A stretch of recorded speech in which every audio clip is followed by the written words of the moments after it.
Hai semuanya, gimana kabarnya nih? Semoga kalian tetap bahagia dan sehat selalu ya.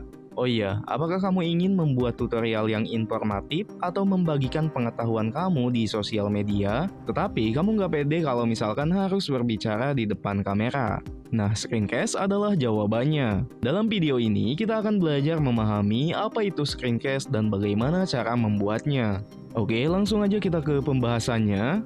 Screencast adalah metode perekaman layar yang memungkinkan kamu untuk merekam aktivitas layar handphone ataupun komputer, seperti demonstrasi produk, tutorial, ataupun presentasi. Ini adalah cara yang paling efektif untuk berbagi pengetahuan dengan audiens kamu dalam bentuk video. Dan cara seperti ini yang biasa saya gunakan untuk membuat konten di YouTube, teman-teman. Bahkan hampir 100% video yang ada di channel saya ini menggunakan metode screencast. Nah, kenapa kita harus menggunakan screencast? Oke, ada beberapa alasan kenapa kita harus menggunakan screencast. Jadi, screencast itu memungkinkan kamu untuk menjelaskan konsep dengan lebih jelas daripada hanya menggunakan teks saja.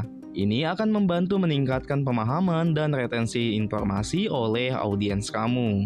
Setelah kamu paham apa itu screencast, sekarang kita akan belajar bagaimana langkah-langkah membuat screencast yang baik, teman-teman.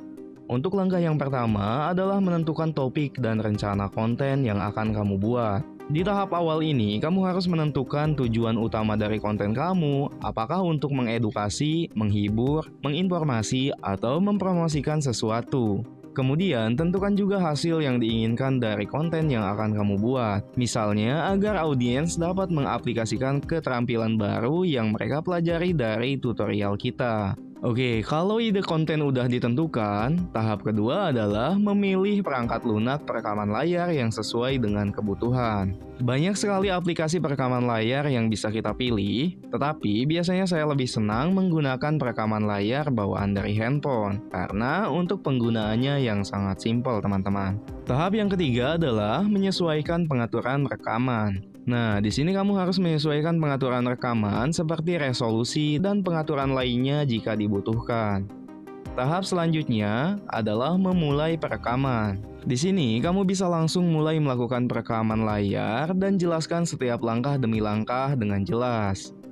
Kemudian tahap yang terakhir adalah proses editing. Nah, setelah selesai melakukan perekaman layar, di sini kita harus mengedit videonya untuk meningkatkan kualitas dari video tersebut. Dan biasanya saya melakukan editing menggunakan handphone di aplikasi KineMaster.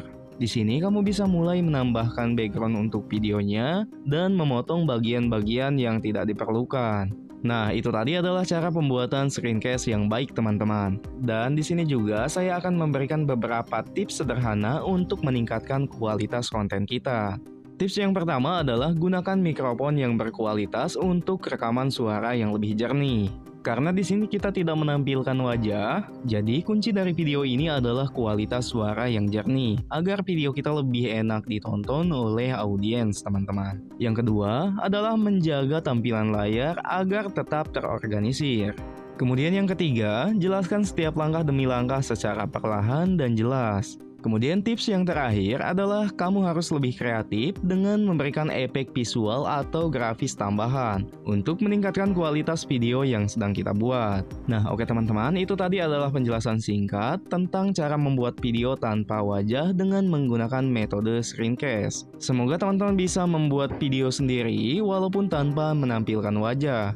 Terima kasih telah menonton dan sampai jumpa.